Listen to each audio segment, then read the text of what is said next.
నల్ల కుక్కతో అడుగు పెడతావో, ఏ కుక్కను కూడా తీసుకెళ్తావో, లేక రెండింటినీ నువ్వు కావాలి, నువ్వు కావాలి, ఇద్దరు కావాలి అని చెప్పి రెండింటినీ తీసుకెళ్తారో ఏం చేయబోతున్నావు?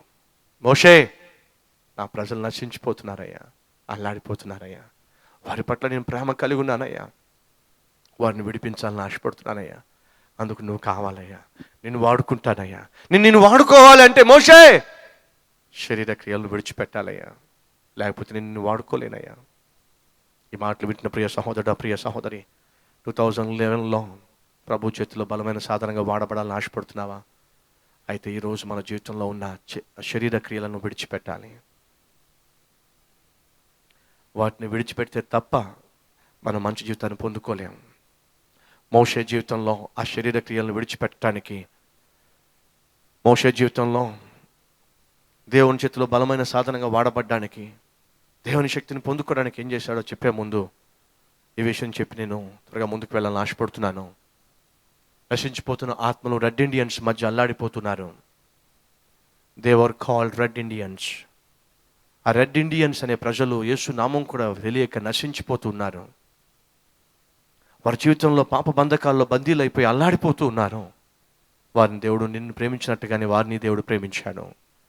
వారి పట్ల ప్రేమ కలిగిన దేవుడు ఎవరైనా వెళ్తారా అక్కడికి, నా ప్రేమను చెప్తారా అని చెప్పి ఎంతో ఆశపడినప్పుడు ఒక కుర్రవాడు లేచాడు. ప్రభువా, నేను వెళ్తానయ్యా, నీ ప్రేమను ప్రకటిస్తానయ్యా, నీ ప్రేమను వారికి చూపిస్తానయ్యా, నువ్వు ఎంత మంచివాడివో వారికి తెలియచేస్తానయ్యా, నన్ను పంపించయ్యా. కానీ ఆ కుర్రవాడేమో బహు బలహీనుడు. అదేంటో చిన్నప్పటి నుంచి కూడా ఆ కుర్రవాడు చాలా వీక్గా ఉండేవాడు. అందరూ ఆడుతూ పాడుతూ గంతులు వేస్తూ స్కూల్లో ఉంటే వాడు మాత్రం కేవలం ఒక పక్క ఒక బంచి మీద కూర్చుని స్లోగా కూర్చుని వాళ్ళు ఆడుతుంటూ చూస్తూ ఉండేవాడు. ఎందుకంటే అతని శరీరం ఆడడానికి కూడా తనకెందుకో కోఆపరేట్ చేసేది కాదు, అంత వీక్గా ఉండేవాడు.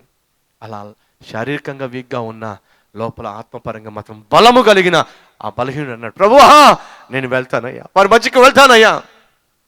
25 సంవత్సరాల వయసులో వారి మధ్యకి వెళ్ళాడు. అక్కడ వారి భాష వేరు, ఇతని భాష వేరు. వారు ఇతను అంగీకరించలేదు, తృణీకరించారు. చెప్దామన్నా వినే పరిస్థితి కాదు. క్రీస్తు ప్రేమను చెప్దామన్నా కనీసం వారి భాష అర్థం కావడం లేదు. ఏం చేయాలో తెలియక ఏదో విధంగా అతన్ని చంపాలని చెప్పి, అటువంటి స్థితిలో ఉన్న అతన్ని వారు చంపాలని చెప్పి ప్రయత్నం చేశారు. ఒకరోజు ఈ మిషనరీ ఒక టెంట్లో పడి కన్నీళ్లు గారుస్తూ ఏడుస్తూ ఉన్నాడు. ప్రభువా ఏం చేయమంటావు, నీ ప్రేమను పంచాలని వచ్చాను. శరీరం బలహీనంగా ఉన్నప్పటికీ నీ యొక్క అద్భుతమైన ప్రేమను వీరికి పంచాలని చెప్పి వచ్చాను. కానీ ఎందుకో ఇక్కడ ఎటువంటి సక్సెస్ నేను చూడలేకపోతున్నాను. నేను చేయగలిగింది ఒకటే, వీరి కోసం కన్నీరు కార్చడం. నేను చేయగలిగింది ఒకటే, వీరి కోసం ఏడవటం. అంతకని నేనేమి చేయలేనయ్యా అని చెప్పి మోకాల మీద పడి ఏడుస్తూ ఏడుస్తూ ఏడుస్తూ ఏడుస్తూ ప్రలాపిస్తూ ఉంటే అతన్ని చంపాలని చెప్పి ఆ రెడ్ ఇండియన్స్ పన్నాగం పన్ని నెమ్మదిగా ఆ డేరాను, ఆ టెంట్ చుట్టూ మూగారు. ఆయుధాలు పట్టుకుని వచ్చారు. ఆ టెంట్ చుట్టూ మూగి చంపే ప్రయత్నం చేశారు. అదే సమయంలో ఒక బలమైన పాము ఆ టెంట్లోకి వచ్చింది. వాళ్ళు అనుకున్నారు, మనమేదో చంపాలని వచ్చాము, మనకంటే ముందే పామే వచ్చిందే చంపడానికి. అనగా మన గ్రామ దేవత వీడి మీద పగబట్టింది. వీడిని చంపడానికి గ్రామ దేవతే పాము రూపంలో వచ్చింది. కాబట్టి మనం చంపనవసరంలా, ఇప్పుడు వీడిని ఎలా కాటేస్తుందో, ఎలా చంపుతుందో, ఎలా నురగలగా చచ్చిపోతాడో మన కళ్ళ ముందు మనమే చూద్దాం అని చెప్పి వాళ్ళందరూ కూడా ఆ పాము లోపలికి వెళ్ళింది. మోకరించి ఉన్న అతని దగ్గరకు వెళ్ళింది. దగ్గరికి వెళ్ళిన పాము పడగ విప్పింది. వాళ్ళందరూ కూడా టెంట్లో చూస్తూ ఉన్నారు. చంపేస్తే ఇంకా చచ్చి వాడు నురగ కక్కుని చచ్చిపోతాడు, మన కళ్ళ ముందు చస్తాడు, చూద్దాం అని చెప్పి ఆ డేరా నెమ్మదిగా తెరిచి చూస్తూ ఉన్నారు. అతడేమో నశించిపోతున్న వారి కోసం కన్నీళ్లు కారుస్తూ ప్రార్థన చేస్తూ ఉన్నాడు. తన ఆశ ఏమిటి? దేవుడు అద్భుతకరుడని, ప్రేమ గలవాడని, వారిని మార్చడానికి లోకానికి వచ్చాడని, ఆ అద్భుతకరుడిని పరిచయం చేయాలని తన తాపత్రయం. వీళ్ళ ఆశ ఏమిటి? ఎలాగైనా అతన్ని అంతమొందించాలి. మరి ఆ పాము ఆశ ఏమిటి? ఎలాగైనా సరే అతను చంపాలి. చుట్టూ అందరూ శత్రువులే, ఆఖరికి విషసర్పము కూడా. దిక్కుమాలిన స్థితిలో కన్నీరు కార్చుకుంటూ ప్రార్థన చేస్తూ ఉండగా ఆ పాము వచ్చి బొసలు కొడుతూ అతన్ని కాటేసే సమయంలో ఏమైందో ఏమో, కాటేసి ఆ పాము కాటు వేసే సమయంలో ఒక్కసారిగా వెనక్కి తగ్గింది, ఒక్కసారిగా తలదించుకుంది, అక్కడి నుంచి కామ్గా బయటకు వెళ్ళిపోయింది. ఆ దృశ్యాన్ని అక్కడున్న ప్రజలు చూశారు. చంపటానికి వచ్చి బుస కొడుతున్న పాము అతన్ని చంపకుండా వెళ్ళింది అంటే అతనిలో బహుశా దేవుణ్ణి చూసి ఉంటుంది, కాబట్టి భయపడి వెళ్ళిపోయి ఉంటుంది అని చెప్పి అద్భుతాన్ని చూసిన వాళ్ళు, చంపటానికి వచ్చిన వాళ్ళు వెంటనే లోపలికి జొరబడి ఆ కుర్రవాణి చేతుల్లోకి ఎత్తుకొని ఊరంతా ఊరేగించడం మొదలు పెట్టారటండి. ఏమని? సామాన్యుడు కాదు ఇతడు, సామాన్యుడు కాదు ఇతడు, దేవుని చేత పంపించబడిన ఒక దూత. ఎందుకంటే దానికి మేమే సాక్ష్యము. ఏమని? మన దేవత ఇతన్ని చంపలేకపోయింది. ఎందుకు చంపలేకపోయిందంటే మన దేవత కంటే శక్తి కలిగిన వ్యక్తిత్వము లేక శక్తి కలిగిన దేవుడు ఇతనిలో ఉన్నాడు. కాబట్టి ఇతన్ని మనం నమ్మాల్సిందే, ఇతను చెప్పే మాట మనం వినాల్సిందే. సహోదరుడా, సహోదరి, ఆ రోజు ఆ ప్రజలు అద్భుతాన్ని చూశారు. కారణం తెలుసా? ఒక ప్రార్థించే వ్యక్తి యొక్క జీవితము ఆ విధంగా వారి కళ్ళు తెరిపించింది. ఈరోజు దేవుడు ఆశపడుతున్నాడు. ఏమని? నిన్ను అద్భుతమైన సాధనంగా వాడుకోవాలి 2011లో. అయితే అది ఎలా సాధ్యమో? నువ్వు ప్రార్థనాపరుడుగా ఉండడం వల్ల మాత్రమే సాధ్యము. మోషే ఎవరు? దేవుని చేతిలో బలమైన బాణంగా వాడబడిన వాడు. అతనుకున్న అనుభవం ఏమిటి? ప్రార్థనాపరుడు, దేవుని పట్ల, దేవుని సన్నిధి పట్ల తృష్ణ కలవాడు. కాబట్టి బైబిల్ సెలవిస్తా ఉంది, లేవీకాండము 33వ అధ్యాయము. అది నేను త్వరగా చూపించి ముగిస్తాను. లేవీకాండము 33వ అధ్యాయము.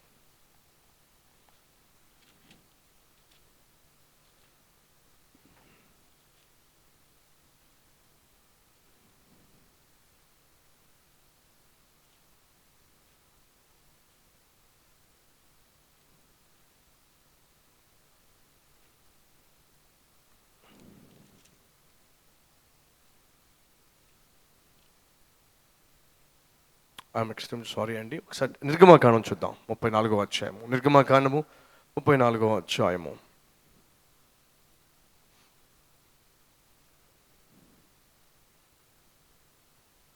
29వ వచనము. 34:29. మోషే సీనాయి కొండ దిగుచూ ఉండగా శాసనములు గల ఆ 2 పలకలు మోషే చేతిలో ఉండెను.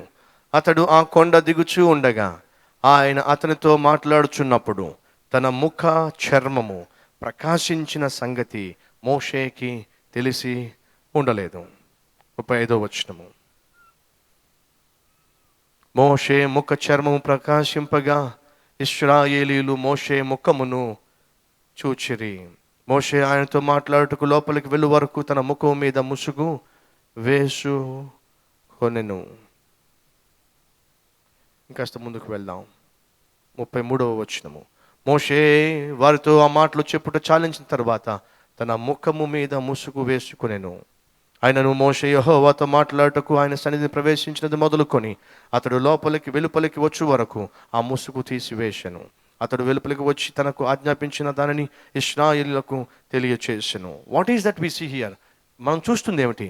మోషే దేవునితో గడిపేవాడు, మహిమ స్వరూపితో గడిపేవాడు. కాబట్టి ఏమైందట? తన ముఖము ఏమైందట? ప్రకాశించింది.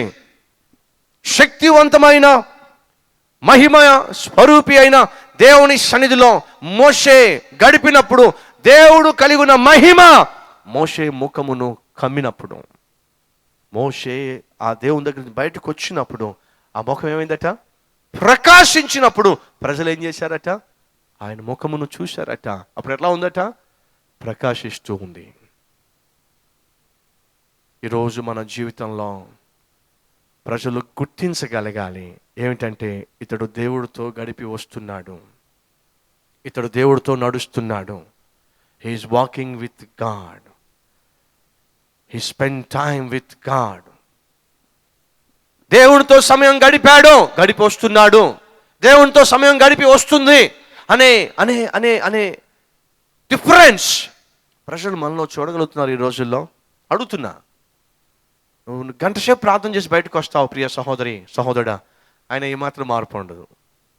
2 గంటల సేపు ప్రార్థన చేస్తాం, మళ్ళీ వచ్చిన తర్వాత నోటిలో మాట తీరు మార్పు ఉండదు, తలంపుల్లో మార్పు ఉండదు, కబుర్లు చెప్పే విషయంలో మార్పు ఉండదు, తొందరపాటులో మార్పు ఉండదు, ఆలోచనలో మార్పు ఉండదు, కోపంలో మార్పు ఉండదు.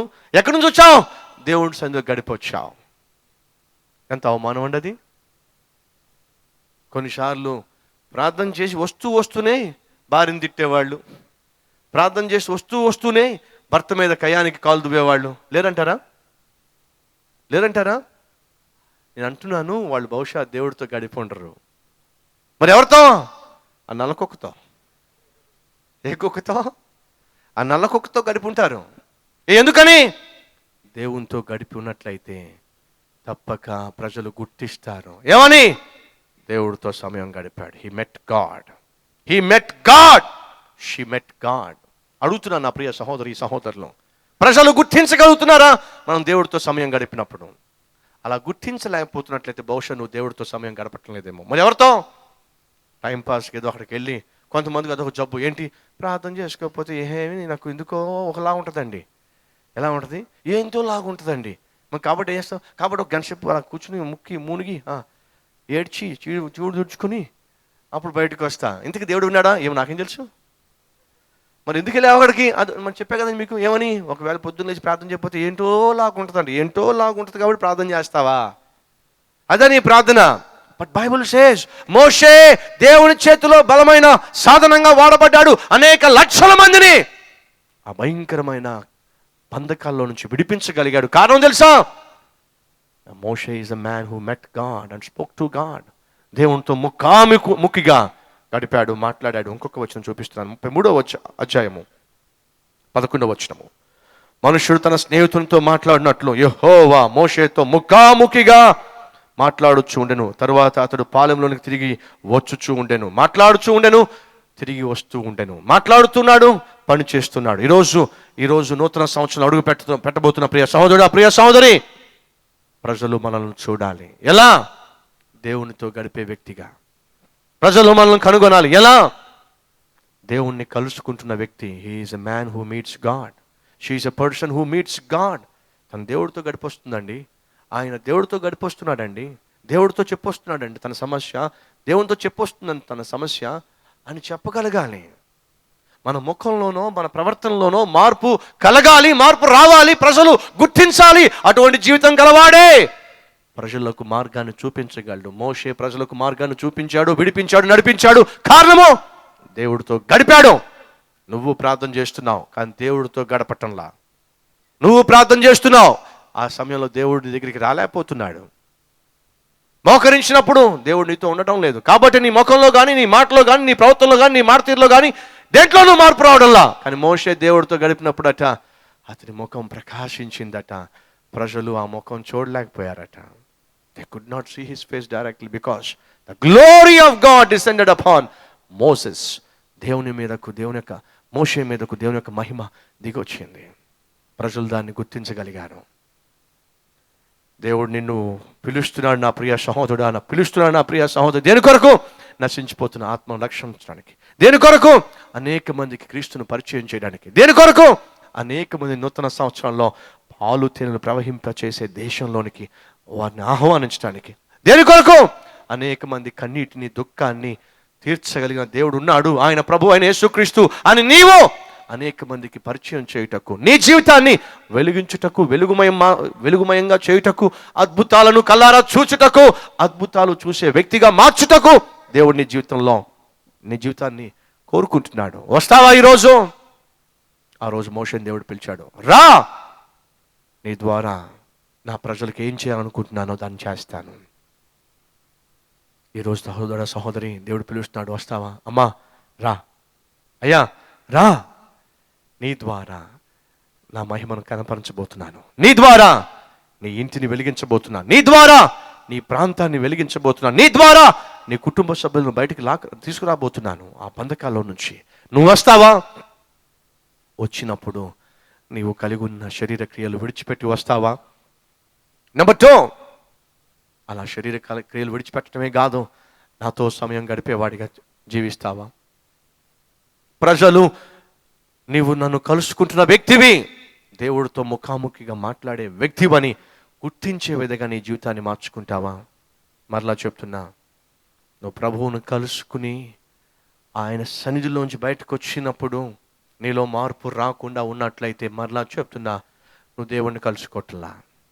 గంటలు గంటలు ప్రార్థన చేస్తున్న సహోదరి, ప్రభువును కలుసుకుని వచ్చిన తర్వాత నీ ప్రవర్తనలోనో, నీ మాటతీరులోనో, నీ ఆలోచనలో మార్పు రాకపోతే నువ్వు దేవుణ్ణి కలుసుకోవట్లా. సహోదరా, ప్రార్థన చేసి నువ్వు లేచినప్పుడు నీలో మార్పు కనిపించకపోతే నువ్వు దేవుణ్ణి కలుసుకోవట్లా. ప్రజలు నీలో మార్పును చూడలేకపోతే you are not meeting God. Then whom? Somebody else. ఎవరినో కలుసుకుంటున్నావు. ఒకనొక సమయంలో ఒక చోట కాన్ఫరెన్స్ అవుతా ఉంది, పాస్టర్స్ కాన్ఫరెన్స్, లీడర్స్ కాన్ఫరెన్స్ అవుతా ఉంది. మధ్యాహ్నం లంచ్ బ్రేక్ ఏదో ఇచ్చారు, అందరు లోపలికి వచ్చేసారు. అయిపోయిన తర్వాత ముందు కూర్చున్న వరుసలో ఒక ఆయన రాలా, కాస్త ఆలస్యమైంది. అతడు వెళ్ళి లంచ్ బ్రేక్ అయిపోయిన తర్వాత పక్కనే ఒక రోజ్ గార్డెన్ ఉంది. ఏ గార్డెన్ అండి? Rose garden. ఆ రోజ్ గార్డెన్లోకి వెళ్ళి తను మురిసిపోతూ ఆ రోజ్ గార్డెన్ చూసుకుంటూ, ఆ ఫ్లవర్స్ని చూసుకుంటూ, ఆ డిఫరెంట్ కలర్స్ని చూసుకుంటూ బహుగా సంతోషిస్తూ, బహుగా ఆ స్మెల్ని ఆస్వాదిస్తూ, ఎంజాయ్ చేస్తూ అక్కడే ఉండి సమయం మర్చిపోయి కాసేపు ఆ రోజ్ గార్డెన్లో స్పెండ్ చేసి అప్పుడు టైం చూసుకున్నాడు. అరే 15 minutes ఆలస్యం అయిపోయిందే అని చెప్పి గబగబా వచ్చి అక్కడ కూర్చున్నాడు.